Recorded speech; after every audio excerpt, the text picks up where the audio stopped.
اللهم صل على سيدنا محمد يا رب صل وسلم دائما أبدا على حبيبي. کسی علاقے میں جاتا ہوں جہاں بیان ہو تو پہلے وہاں کے مقامی لوگوں سے پوچھتا ہوں کہ یہاں کس چیز کی زیادہ ضرورت ہے. سمجھ رہے ہیں؟ داڑھی ماشاءاللہ سب کی ہے یہاں پہ، بھائی بھی رکھ لیں گے انشاءاللہ. نماز ماشاءاللہ مسجد بھری ہوئی، اندازہ ہو گیا نماز بھی انشاءاللہ لوگ پڑھتے ہی ہیں. یہ جو میں نے قرآن کی آیت پڑھی ہے، دیکھو پہلے ایک بات خوب ذہن میں بٹھا لو. ہم جو کہتے ہیں نا ہم نے کلمہ پڑھا ہے لا الہ الا اللہ، تبلیغ والے بتاتے ہیں کہ اللہ سے ہونے کا یقین، غیر اللہ سے کچھ نہ ہونے کا یقین. محمد الرسول اللہ صلی اللہ علیہ وسلم کا مطلب کیا ہے کہ آپ صلی اللہ علیہ وسلم چونکہ اللہ کے سفیر ہیں، بھیجے ہوئے پیغمبر ہیں، تو آپ کی زبان مبارک سے جو بات بھی نکلے گی وہ آپ کی نہیں ہوگی بلکہ کس کی ہوگی؟ اللہ کی ہوگی. ہم پیغمبر صلی اللہ علیہ وسلم کی عبادت نہیں کرتے، ہم پیغمبر کے حکم کو نہیں مانتے، بلکہ جب پیغمبر حکم دیتے ہیں تو وہ اس لیے مانتے ہیں کہ وہ کس کا حکم ہے؟ اللہ کا حکم ہے، اللہ کی مانتے ہیں. پیغمبر کی اطاعت اس لیے کی جاتی ہے کہ وہ پیغمبر کا حکم نہیں ہے بلکہ اللہ کا حکم ہے. تو اسلام میں سب سے پہلے کون ہے؟ بولو بھائی، اللہ. عبادت، غلامی اللہ کی. جس اللہ کو ہم مانتے ہیں اس نے اپنے حبیب محمد صلی اللہ علیہ وسلم کے ذریعے ہمیں بہت سارے احکام دیے. پشتو نا بھائی، پشتو، اردو، کوہستانی، یہاں زبان کون سی ہے؟ کوہستانی زبان.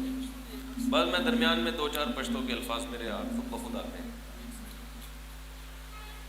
تو اللہ نے اپنے پیغامات، اللہ براہ راست انسانوں سے کلام نہیں کرتا. تو قرآن میں اللہ نے بتایا. یہ جو خدا کے منکر لوگ ہیں نا، جو خدا کو نہیں مانتے، یہ کہتے ہیں کہ اللہ ہم سے خود کیوں نہیں ہمیں آ کے بتاتا، یہ کرو یہ نہیں کرو. اللہ کہاں ہے؟ نظر کیوں نہیں آتا؟ ہمیں خود کیوں نہیں بتاتا؟ یعنی وہ چاہتے ہیں اللہ ہر شخص کے کان میں جا کے ایک ایک بات اس کو سمجھائے، تو صحیح بن جا، تو غلط کر رہا ہے، تو صحیح کر رہا ہے. ایک ایک بات اللہ ہر آدمی کے جا کے سمجھائے گا تو پھر آزمائش ختم ہو جائے گی، پھر امتحان ختم. تو اب دیکھو اللہ نے اپنے پیغام ہمیں محمد صلی اللہ علیہ وسلم کے ذریعے ہم تک پہنچائے. ان پیغام میں سے ایک بڑا پیغام جو ہمیں اور کافروں کو ایک دوسرے سے الگ کرتا ہے، وہ پیغام ہے موت کے بعد زندگی.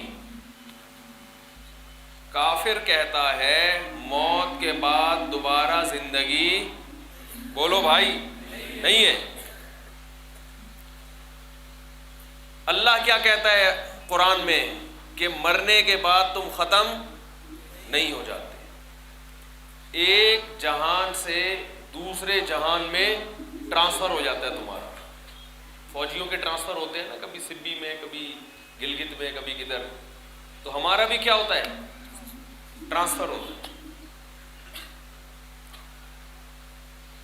اب چونکہ ہم مرنے کے بعد ختم نہیں ہوتے، ہماری روح باقی رہتی ہے. جسم ختم ہوتا ہے، روح ہماری باقی رہتی ہے. اور پھر قیامت کے دن یہ جسم بھی ہمیں واپس ملے گا، یہ جسم بھی ہمیں واپس ملے گا.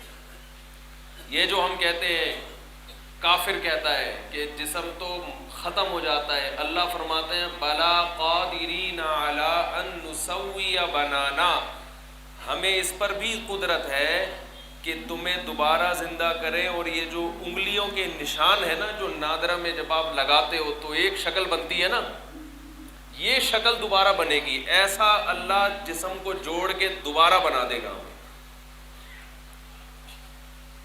تو موت کے بعد دوبارہ زندگی ہے، یہ زندگی امتحان کے لیے ہے، کھانے پینے کے لیے آپ کو بولنا پڑے گا بھائی، کھانے پینے کے لیے، مزے اڑانے کے لیے نہیں۔ موت کے بعد دوبارہ زندگی ہے۔ اگر موت کے بعد دوبارہ زندگی نہ ہوتی، جنت اور جہنم نہ ہوتی، تو ہم میں سے ہر شخص کو چاہیے تھا کہ وہ زندگی گزارنے سے پہلے کسی مولوی سے نہ پوچھتا کہ یہ کام حلال ہے یا یہ حرام ہے، یہ ہمیں پوچھنے کی ضرورت نہیں تھی۔ انگریز پوچھتا ہے بھائی، انگریز پوچھتا ہے کسی سے؟ دیکھو چائنا والے کتے کھاتے ہیں، کیوں؟ اس لیے کہ چائنا میں کوئی مولوی نہیں ہے چائنیز میں ان کو سمجھائے کہ کتے کھانا حرام ہے۔ کوئی چائنا میں آپ نے دیکھا کوئی چینگ پونگ پونگ مولوی ہو جو ان کو سمجھا رہا ہو کہ کتے مت کھاؤ؟ کبھی دیکھا آپ نے؟ آپ حیران ہوتے ہیں وہ کتے کیوں کھاتے ہیں۔ چائنا والے ہم پہ حیران ہوتے ہیں کہ یہ کتے کیوں نہیں کھاتے، سمجھ رہے ہو؟ وہ کہتے ہیں کہ گائے میں جتنے پروٹین ہیں، جتنی طاقت گائے کے گوشت میں ہے اتنی ہی کتے کے گوشت میں ہے، تو جب کتا سستا پڑتا ہے تو گائے کھانے کی کیا ضرورت ہے؟ سمجھ میں آ رہی ہے بات کہ نہیں آ رہی؟ وہ بلی بھی کھاتے ہیں، وہ کہتے ہیں بلی میں طاقت زیادہ ہے، مرغی میں طاقت کم ہے، تو جب بلی کھا سکتے ہو تو مرغی کھانے کی کیا ضرورت ہے؟ بلی سستی پڑتی ہے ان کو۔ وجہ کیا ہے؟ وہ کتے بلی اس لیے کھاتے ہیں کہ انہیں بتانے والا کوئی نہیں ہے کہ کتا اور بلی انسانوں کے کھانے کی چیز نہیں ہے، یہ حرام ہے۔ اگر کتا کھاؤ گے تو کل قیامت کے دن تمہیں اس کتے کا حساب دینا پڑے گا کہ انسان تھے تو حلال کیوں نہیں کھایا، حرام کیوں کھایا۔ سمجھ میں نہیں آ رہی میرا خیال ہے بات؟ تو دیکھو ایک بات مجھے بتاؤ، جیسے کتے کا گوشت کھانا حرام ہے، چوری کی گائے بھی اسی طرح حرام ہے یا نہیں ہے؟ ایک آدمی نے مرغی چوری کی، الٹی طرف سے ذبح کر دیا اس کو، کسی نے بولا یہ تو حرام ہو گئی ہے، اس نے کہا پہلے کون سا حلال کی تھی بھائی؟ چوری کی تھی نا، چوری کی مرغی ادھر سے کاٹو یا ادھر سے کاٹو، وہ تو ہے تو بہرحال حرام ہی نا وہ۔ تو اب چائنا کے لوگ کتے کھاتے ہیں کیونکہ وہاں کوئی مولوی ان کو نہیں بتاتا کہ یہ کیا ہے، اللہ کی نظر میں یہ کھانا حرام ہے۔ تو یاد رکھو، جہاں مولوی یہ نہ بتائے کہ بہن کی وراثت کھانا حرام ہے، وہاں لوگ بہن کی وراثت بھی بولتے کیوں نہیں بھائی؟ بول لو نا، زور سے بولو یار، کھا جاتے۔ اسلام میں کوئی فرق نہیں ہے کتا کھانے میں اور بہن کی وراثت کھانے میں۔ سمجھ میں آ رہی ہے بات کہ نہیں آ رہی؟ کوئی فرق نہیں ہے، کتا کھانے میں بیوی کا مہر کھانے میں کوئی فرق نہیں ہے۔ کتا کھاؤ یا چھوٹے بھائی کی وراثت کھا جاؤ، باپ مر گیا، بڑا بھائی اگر چھوٹے بھائی کا مال کھا جائے گا تو اللہ کی نظر میں اس سے اچھا وہ چائنا والا تھا جو کتا کھایا اس نے، کم از کم وہ پھر بھی اس سے بہتر ہے۔ آپ بولو گے مفتی صاحب عجیب باتیں کر رہے ہیں یار، کتا کھانے والا بہتر ہے یتیم کی وراثت کھانے سے، کیوں؟ وہ اس لیے بہتر ہے کہ جب آپ چھوٹے بھائی یا چھوٹی بہن کی وراثت کھاؤ گے تو دو جرم ہیں اس میں، ایک تو حرام کھانے کا گناہ، دوسرا یتیم کا مال کھانا اور بڑا گناہ ہے، تیسرا عورت کا مال کھانا اور بڑا گناہ ہے۔ قرآن میں صاف اللہ لا یحل لکم ان ترثوا النساء کرہا، اے ایمان والو تمہارے لیے عورت کا مال زبردستی حلال نہیں، اس کے تو الگ اللہ نے۔ چوتھا، رشتہ دار کا مال کھانا اور زیادہ جرم، کیونکہ رسول اللہ صلی اللہ علیہ وسلم نے فرمایا جو رشتہ داری کو توڑتا ہے وہ جنت میں داخل نہیں ہو۔ اب یہ جو نبی نے فرمایا کہ رشتوں کو جو توڑتا ہے، تو آپ بتاؤ رشتوں کو، پہلی بات تو یہ کہ یہ جو نبی نے فرمایا جو رشتوں کو توڑتا ہے وہ جنت میں نہیں جائے گا، یہ نبی نے خود کہا ہے یا اللہ کا پیغام نقل کیا ہے بھائی؟ اللہ کا پیغام دیا نا۔ تو اللہ کا پیغام جب نبی صلی اللہ علیہ وسلم نے دیا، اس میں فرمایا کہ جو رشتوں کو توڑتا ہے وہ جنت میں نہیں جاتا۔ اب رشتوں کو توڑنے کا طریقہ یہ نہیں ہے کہ ہتھوڑے سے لے کے رشتوں کو توڑا جائے، ہر چیز کو توڑنے کا الگ طریقہ ہوتا ہے، ہر چیز اخپل طریقے سے توڑی جاتی ہے۔ پتھر کیسے توڑو گے؟ ہتھوڑے سے۔ قسم کیسے توڑو گے؟ ہتھوڑے سے توڑو گے یا بم سے توڑو گے؟ قسم، جو چیز، جو کام کا وعدہ کیا ہے وہ نہ کرو تو قسم ٹوٹ جائے گی کہ نہیں ٹوٹ جائے گی؟ تو رشتہ کیسے ٹوٹتا ہے؟ رشتہ ٹوٹتا ہے ایسا کام کیا جائے جس سے رشتہ داری کے دل میں آپ کی نفرت پیدا ہو جائے۔ تو کسی کا مال کھانے سے بے انتہا محبت پیدا ہوتی ہے یا نفرت پیدا ہوتی ہے؟ بھی آپ نے دیکھا، آپ نے اس کی جیب سے 500 روپے نکال کے اپنی جیب میں ڈالے، وہ آپ سے بغل گیر ہو گیا، یار آج تو تم نے ایسا کام کیا، مزہ آ گیا بھائی۔ کبھی دیکھا آپ نے؟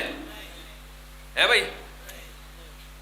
آپ نے بہن سے پیسے کھا گئے، اس کی دکان کھا گئے، اس کی زمین کھا گئے، اس کے دل میں بھائی کی محبت پیدا ہوئی، میرا بھائی کیسا غیرت مند ہے، مجھ سے پوچھے بغیر پوری جائیداد کھا گیا میری۔ کبھی ایسا ہوتا ہے؟ شاید یہاں پر ہوتا ہو، بھائی آپ نے تو گردن ہی نہیں ہلا رہے، تو بولو نا نہیں ہوتا ایسے۔ پیسہ دینے سے محبت بڑھتی ہے یا لینے سے؟ دینے سے۔ جب خرچ کرو گے تو محبت بڑھتی ہے۔ اس لیے اللہ کے نبی صلی اللہ علیہ وسلم نے ارشاد فرمایا رشتہ داروں پہ پیسہ خرچ کرو، ان کا حق لو نہیں بلکہ اپنا بھی انہیں دینے کی کوشش کرو۔ بڑا بھائی چھوٹے بھائی پہ خرچ کرے، باپ اولاد پہ، اولاد باپ پہ، شوہر بیوی پہ۔ نبی صلی اللہ علیہ وسلم کے دور میں اگر کوئی عورت مالدار تھی، شوہر غریب تھا، تو عورت اپنے شوہر پہ بھی صدقہ کرتی تھی۔ آج ہر آدمی کیا کر رہا ہے؟ دوسرے سے چھیننے کی کوشش کر رہا ہے۔ تو آپ صلی اللہ علیہ وسلم نے فرمایا رشتے توڑنے والا جنت میں داخل نہیں ہوگا۔ تو اب مجھے ایک بات بتاؤ، قرآن کے الفاظ دیکھو، وَيُطْعِمُونَ الطَّعَامَ عَلَى حُبِّهِ مِسْكِينًا وَيَتِيمًا وَأَسِيرًا إِنَّمَا نُطْعِمُكُمْ لِوَجْهِ اللَّهِ لَا نُرِيدُ مِنْكُمْ جَزَاءً وَلَا شُكُورًا۔ اللہ فرماتے ہیں ہمارے جو نیک بندے ہیں وہ ہمیں خوش کرنے کے لیے ہماری محبت میں لوگوں پہ خرچ کرتے رہتے ہیں، غریبوں کو، یتیموں کو، مسکینوں کو، قیدیوں کو، کمزوروں کو کھلاتے رہتے ہیں، اور جب ان کو کھلاتے ہیں تو ان سے کہتے ہیں کہ ہم تمہیں اللہ کو خوش کرنے کے لیے کھلاتے ہیں، ہم تم سے اس کا بدلہ نہیں چاہتے۔ تو اس سے پتہ چلتا ہے کھلانے سے، دینے سے اللہ بھی، بولو نا، خوش ہوتا ہے، لینے سے اللہ خوش نہیں ہوتا۔ تو ایک چیز سے توبہ کرو، اگر ہم میں سے کسی نے کسی کا حق دبایا ہوا ہے، بہن کی وراثت ہے یا چھوٹے بھائی کی وراثت، بہت جگہوں پر بڑا بھائی کیا کرتا ہے، ساری زمین پہ قابض ہو جاتا ہے، چاچا بعض دفعہ ساری زمین پہ قابض ہو جاتا ہے اور اپنے بھتیجوں کو ان کا حق نہیں دیتا۔ اور جب بھتیجا بولتا ہے کہ میرا حق دو، میرے باپ کا کی وراثت تھی، جائیداد تھی دو، تو چاچا کیا بولتا ہے، یہ میرا احترام، بولتے کیوں نہیں بھائی، نہیں کرتا، یہ رشتہ داری کا خیال نہیں کرتا۔ تو رشتہ داری کا خیال وہ نہیں کر رہا جو حق دے نہیں رہا ہے، جو مانگ رہا ہے، اس کو تو شریعت نے حق دیا ہے مانگنے کا۔ دیکھو آپ، کسی شخص نے کسی سے پیسے لیے، زید نے بکر سے کیا لیے؟ پیسے لیے. اب بکر مانگنے آیا کہ بھائی تو نے میرے سے 1,00,000 روپے لیے تھے، واپس دے دے. اب زید کو غصہ آ رہا ہے، کیوں مانگ رہا ہے؟ میں تیرا دوست ہوں، تجھے خیال نہیں ہے؟ بکر غصہ کر رہا ہے، بھائی تو نے 1 مہینے کا وعدہ کیا تھا، واپس کر. اب ایک تیسرا آدمی ان کے درمیان میں جا کے بکر کو سمجھائے کہ تو کیوں واپس مانگ رہا ہے، تجھے دوستی کا خیال نہیں ہے، تجھے اس کا خیال نہیں ہے. تو غلطی پر کون ہے؟ بکر یا زید؟ زید غلطی پر ہے. جس کا حق ہے اس کو تو اللہ نے حق دیا ہے مانگنے کا. تو اللہ نے بہن کو حق دیا ہے کہ بھائی سے اپنی وراثت مانگے. علماء کہتے ہیں دیکھو یہ شریعت کے بڑے مشکل احکام ہیں. لاکھوں روپے کسی کے حوالے کرنا، پوری پوری زمینیں حوالے کرنا بہت مشکل کام ہے. لیکن قرآن کہتا ہے ان لوگوں کے لیے مشکل نہیں ہے جن کا آخرت پر ایمان ہے. اصل جو ہماری زمین ہے نا، اصل جو زمین ہے وہ 6 فٹ کی ہے، اس کو قبر کہتے ہیں. اور آپ خوش قسمت ہو، یہاں پوری 6 فٹ کی زمین ایک اکیلے آدمی کو ملتی ہے. کراچی میں وہ بھی اکیلے آدمی کو نہیں ملتی. 10 آدمی ایک قبر میں دفن ہو رہے ہیں. پوری 6 فٹ کی زمین بھی ایک آدمی کو نہیں مل رہی. اتنی آبادی گھس گئی ایک دوسرے میں. مردے آپس میں ایک قبر میں اکٹھے سو رہے ہیں. آپ اندازہ لگاؤ. تو جب انسان اس دنیا کو مسافر خانہ سمجھتا ہے، اسے پتہ ہے یہاں ہمیشہ رہنا نہیں ہے، تو اس کے لیے حق دینا آسان ہے حق مانگنے کی نسبت. ہمارے نبی صلی اللہ علیہ وسلم کے پاس صدقے کا کچھ اصل میں وہ اللہ کے بینک میں جمع ہو گیا. وہ باقی یہ تو جو ہم کھا رہے ہیں یہ کیا ہے؟ یہ تو ختم ہو جائے گا. باقی تو وہ ہے جو کہا دے دیا. اب دیکھو ہم اگر ہوتے، ہم گھر میں آتے، بیوی سے پوچھتے کھانے کو ہے، کہے گی ایک فقیر آیا تھا اس کو دے دیا. تو ہم دوستوں میں اپنا واقعہ سناتے، میری بیوی نے مجھے بولا کہ کھانے کو نہیں ہے، میں نے رکھ کے تھپڑ مارا. ایسے بولتے ہیں، 2 لگائے کھینچ کے. دیکھو ہم جب اللہ اس کے رسول کو مانتے ہیں تو بیوی بچوں کے حقوق میں بھی کس کو ماننا پڑے گا؟ ان کے ساتھ رویے میں کس کو ماننا پڑے گا؟ بولو نا بھائی، اللہ. اخپل رسومات نہیں چلیں گی. ہمارے نبی صلی اللہ علیہ وسلم کیسا سلوک کیا کرتے تھے اپنی زوجہ کے ساتھ. حضرت عائشہ رضی اللہ تعالی عنہا فرماتی ہیں کہ میں برتن میں جہاں سے منہ لگا کے پانی پیتی، آپ صلی اللہ علیہ وسلم اسی جگہ گلاس کو، پیالے کو گھما کے اسی جگہ ہونٹ رکھ کے پانی پیا کرتے تھے. آج بتاؤ کوئی ایسا ہے جو اپنی زوجہ سے، اپنی بیوی سے ایسی محبت کا اظہار کرے؟ آج تو تکبر ہے، ہاتھ نہیں ملاتے اس کو، تکبر. آپ صلی اللہ علیہ وسلم کی باری تھی حضرت عائشہ کے گھر میں. حضرت زینب نے کوئی کھانا حلوہ بنا کے بھیجا. امی عائشہ رضی اللہ تعالیٰ عنہ نے جب وہ برتن دیکھا نا تو غصہ آیا. غصہ اس بات پر آیا کہ میری باری ہے، اس میں سوکن مداخلت کیوں کر رہی ہے؟ سوکن سمجھتے ہیں نا، دوسری زوجہ. پتہ نہیں یہاں پر ہوتی ہے نہیں ہوتی، اللہ ہی جانے. ہے یہاں لوگوں کی 2 3 ہیں، اس لیے اتنے افسردہ بیٹھے ہوئے. اچھا صحیح.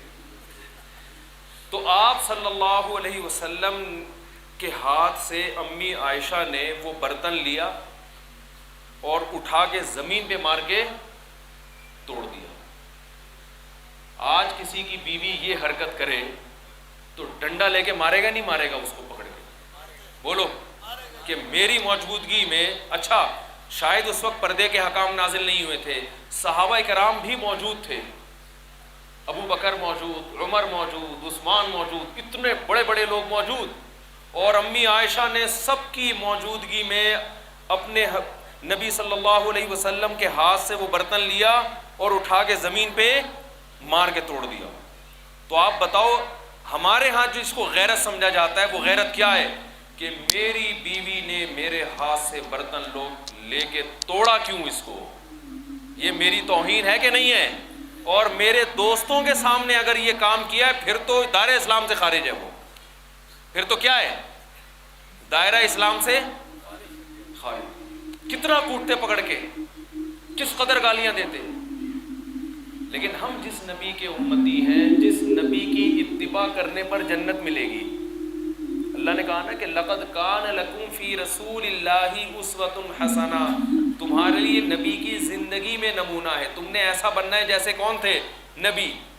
تو آپ صلی اللہ علیہ وسلم کی زندگی میں اللہ نے یہ واقعات کروائے ہیں تاکہ پتہ چلے کہ بیوی جب ایسی حرکت کرے گی تو شوہر کا ری ایکشن کیا ہونا چاہیے, شوہر کا رد عمل.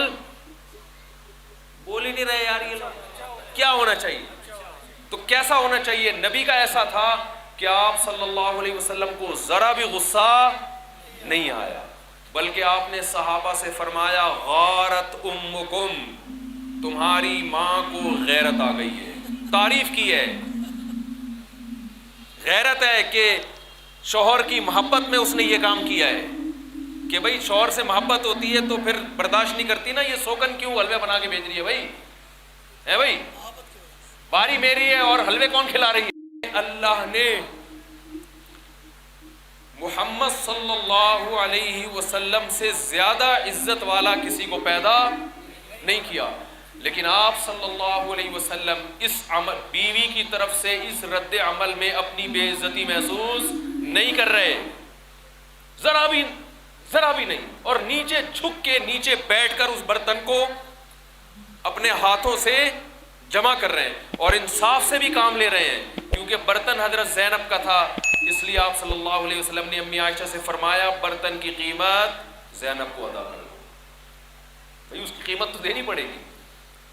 بتاؤ آج اخلاق ہے؟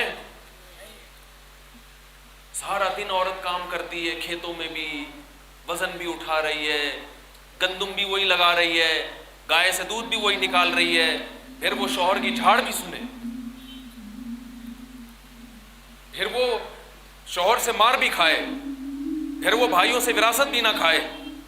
تو دنیا میں کوئی کیس نہیں ہوگا, لیکن جس خدا نے پیدا کیا ہے وہ دیکھ رہا ہے, وہ آخرت میں انتقام لے گا. قرآن میں کتنی جگہ اللہ نے حکم دیا, کتنی جگہ حکم دیا, عاشروہن بالمعروف, فرمایا اچھے طریقے سے پیش آؤ. تو غیر مسلم کے ہاں یہ حقوق بولو بھائی نہیں ہوتے. ان کے ہاں تو حکومت قانون پہ عمل کراتی ہے, حکومت. وہاں اگر حکومت کے قانون کی گرفت ڈھیلی ہو جائے تو لوگ ایک دوسرے کو نوچ نوچ کے کھانا شروع کر دیں. وہاں تو حکومت قانون سخت ہے بہت زیادہ. ہم اگر کسی کا حق ادا کرتے ہیں تو کس کے حکم پہ؟ اللہ کے حکم پہ ادا کرتے ہیں. تو قرآن کیا کہہ رہا ہے؟ آپ صلی اللہ علیہ وسلم کے لیے تمہاری زندگی میں بہترین نمونہ. میں اس واقعے پہ حیران ہوتا ہوں کہ اللہ نے اس کائنات میں سید الانبیاء سے زیادہ عزت والا کوئی پیدا نہیں کیا. اور کیسا نبی کا ظرف ہے, کیسی برداشت ہے. تو اس سے پتہ چلتا ہے کہ ہم جس چیز کو عزت سمجھتے ہیں وہ عزت نہیں بلکہ وہ بے عزتی ہے. منافقوں نے کہا تھا نا, مشہور منافق عبداللہ ابن ابی, اس نے یہ دعویٰ کیا تھا کہ میں جب مدینہ جاؤں گا تو یہ جو صحابہ کرام تھے نا, مسکین غریب صحابہ, اس کو اس نے کہا تھا یہ عزت دار لوگ نہیں ہیں, پیسے نہیں ہیں ان کے پاس. کیونکہ منافق یہ سمجھتا تھا کہ جو دولت مند ہے وہ عزت دار ہے, جو غریب ہے وہ عزت دار نہیں. عبداللہ بن ابی منافق کے پاس بڑا پیسہ تھا, اور آپ صلی اللہ علیہ وسلم کے ارد گرد جو صحابہ بیٹھتے تھے بہت سے, کچھ تو مالدار تھے, زیادہ تر بے انتہا مسکین. عبداللہ بن مسعود بے انتہا مسکین, حضرت ابو ہریرہ بے انتہا مسکین, حضرت بلال بے انتہا مسکین.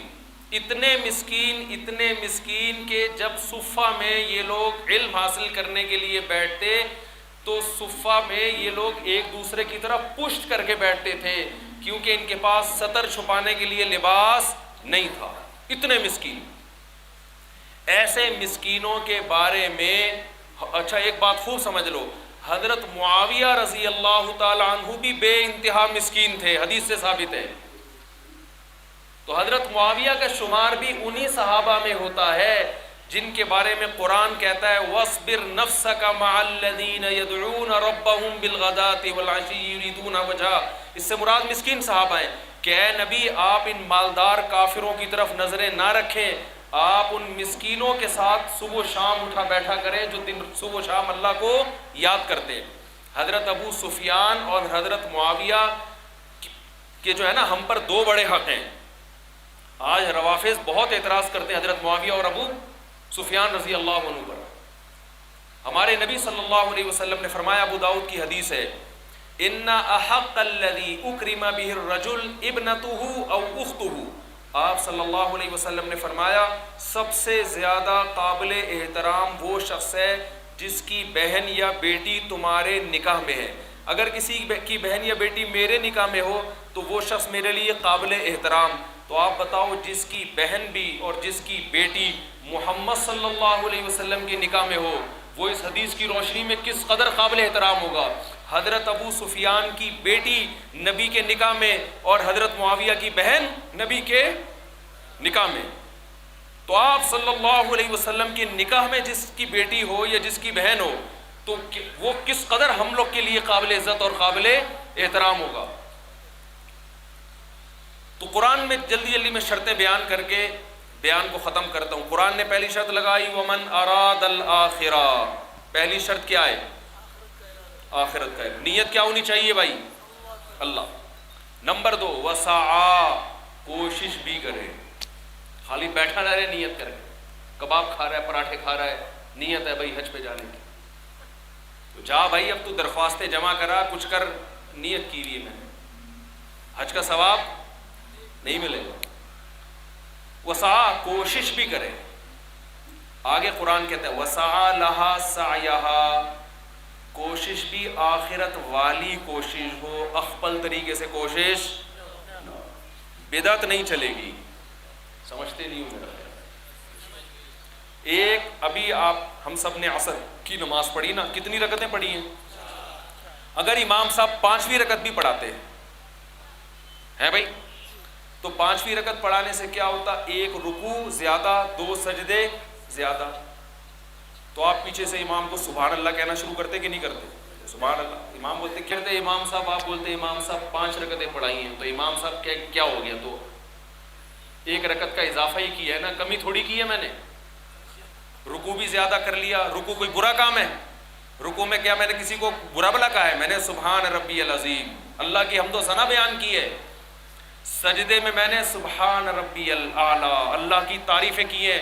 تمہیں اللہ کی تعریفیں پسند نہیں ہیں؟ بولتے کیوں نہیں؟ یہ دلیل صحیح ہوگی امام صاحب کی؟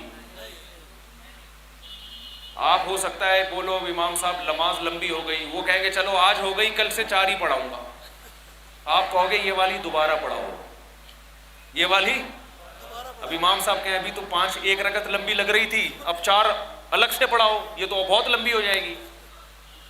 تو امام صاحب کی دلیلیں صحیح ہوں گی؟ کیوں بھائی؟ اللہ کا ذکر کرنا ہے، رکوع بھی کرنا ہے، سجدہ بھی کرنا ہے، مگر اخپل طریقہ نہیں چلے۔ اس میں وہ طریقہ چلے گا جو محمد صلی اللہ علیہ وسلم نے بتایا۔ اخپل طریقے سے زیادہ اچھا کام بھی کرو گے اللہ نہیں مانتا اس کو۔ بہت مشکل ہے بات سمجھانا، بہت مشکل۔ جی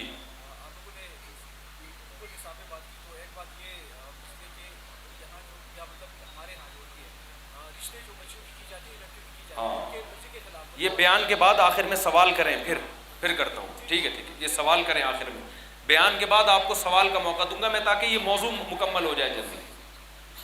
تو اب مجھے بتاؤ بدعت کا اسلام میں کوئی حصہ بنتا ہے؟ نہیں بنتا۔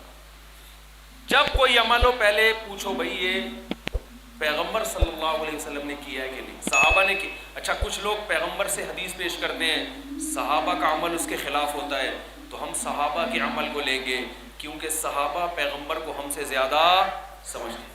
ہمارے اہل حدیث بھائی کیا کہتے ہیں؟ نبی نے ایک حکم دیا 3 طلاقیں ایک ہوتی ہیں، لیکن ہم صحابہ کو دیکھتے ہیں جتنے صحابہ ہیں 3 کو کتنا مانتے تھے؟ 3۔ اس سے پتہ چلتا ہے کہ نبی نے 3 کو ایک نہیں کہا۔ آپ جو حدیث کا مفہوم بیان کر رہے ہو اخپل طریقے سے بیان کر رہے ہو، یہ صحابہ کا بیان کردہ نہیں ہے۔ سمجھتے نہیں ہو بات کو. آج 3 طلاقیں دے کے فوراً اہل حدیث سے فتویٰ لے آتا ہے. اہل حدیث کے فتوے سے بیوی حلال نہیں ہوگی. ایک دن میرے ایک اہل حدیث عالم سے بات ہوئی, ایک آدمی نے 3 طلاقیں دی, میں نے فتویٰ دیا, تینوں واقع ہو گئی ہیں. وہ اہل حدیث کے پاس چلا گیا, انہوں نے دے دیا کہ ایک ہوئی ہے, ایک طلاق. دیکھو مجھے ایک بات, ریکارڈ کر رہے ہیں یہ ہیں؟ ہاں یہ ریکارڈ کرو لازمی, یہ سوال لازمی ریکارڈ کرو. دیکھو مجھے ایک بات بتاؤ, ہمارا ایک طالب علم تھا KPK کا, تھا کیا ہیں بہت سارے. میں نے اسے ایک دن بتایا, وہ کسی گاؤں کا تھا, میں نے اسے بتایا یہ کام ناجائز ہے. اس نے کہا ہمارے علاقے کا رسم ہے, ہم نہیں چھوڑ سکتے. استاد جی ہمارے علاقے کا رسم ہے, ہم اس کو نہیں چھوڑ سکتے. میں نے کہا جنت میں جانے کا شوق ہے؟ اس نے کہا ہاں ہے.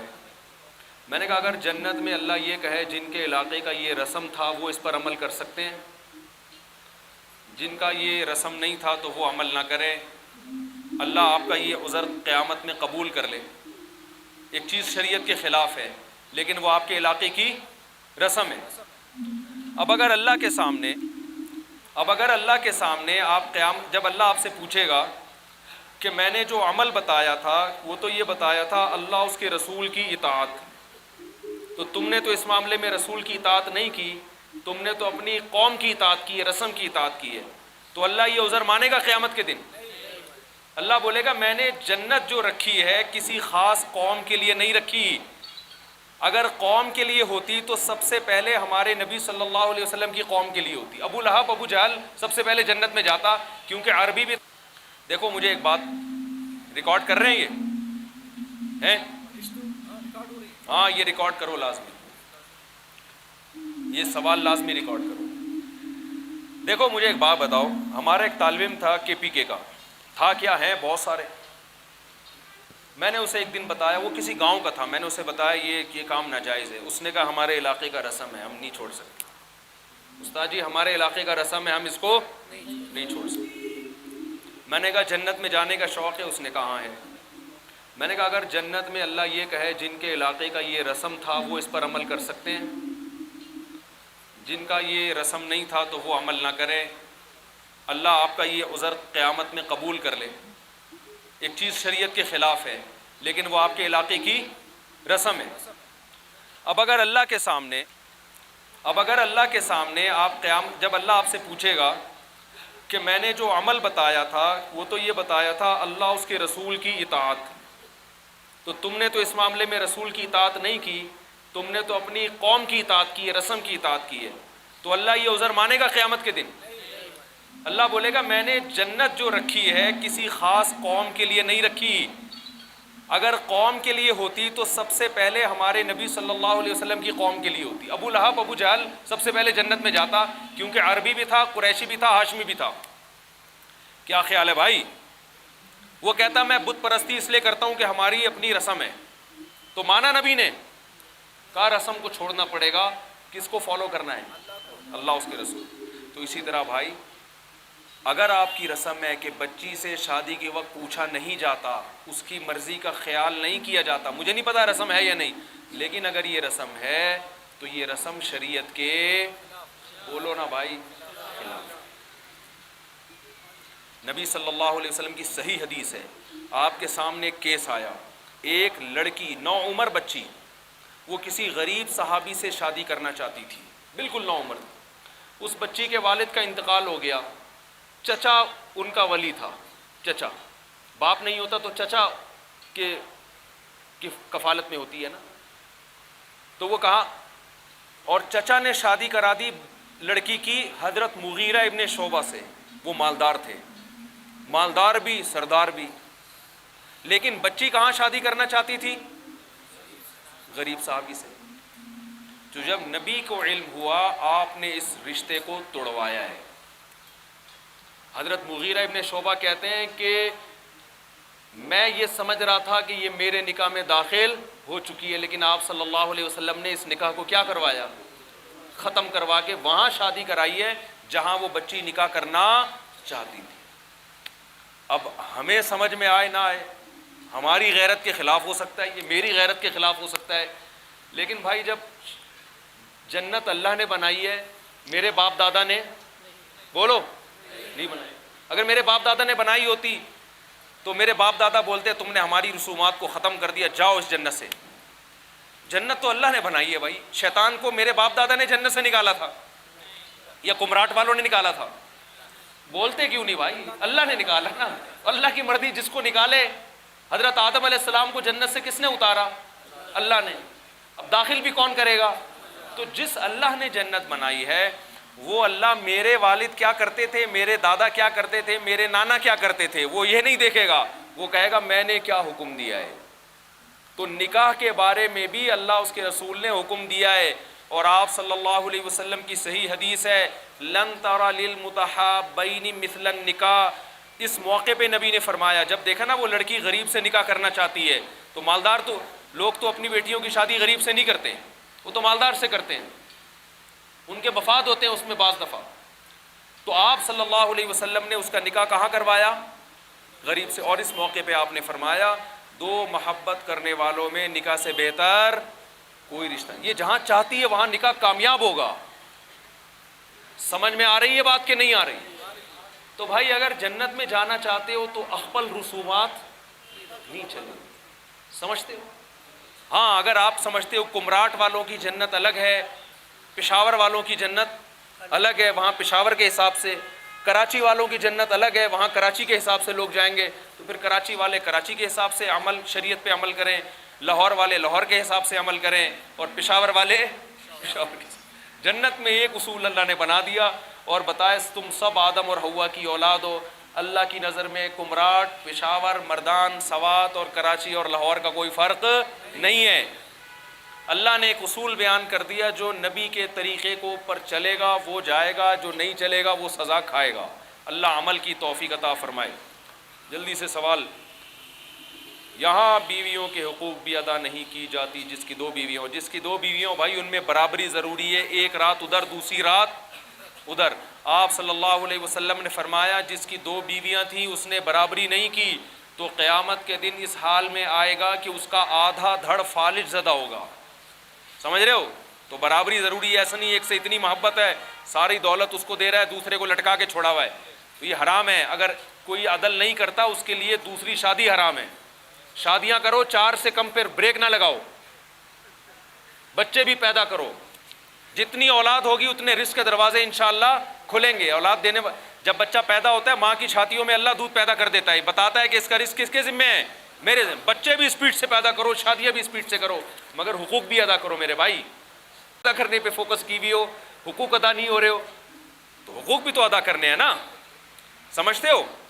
ہاں تو شادیاں بھی کرو، شادی سے نہیں رکنا ہے، یہ تو زنا پھیلتا ہے۔ جس معاشرے میں شادی نہیں ہے اس معاشرے میں زنا ہے۔ کم عمری میں نکاح کرو، جب بالغ ہو جائے فوراً نکاح کرو، لیکن حقوق ادا کرو۔ اور وہ جو بیوی کے حقوق آپ صلی اللہ علیہ وسلم نے بتائے وہ والے حقوق اخپل نہیں ہیں، سمجھ رہے ہیں؟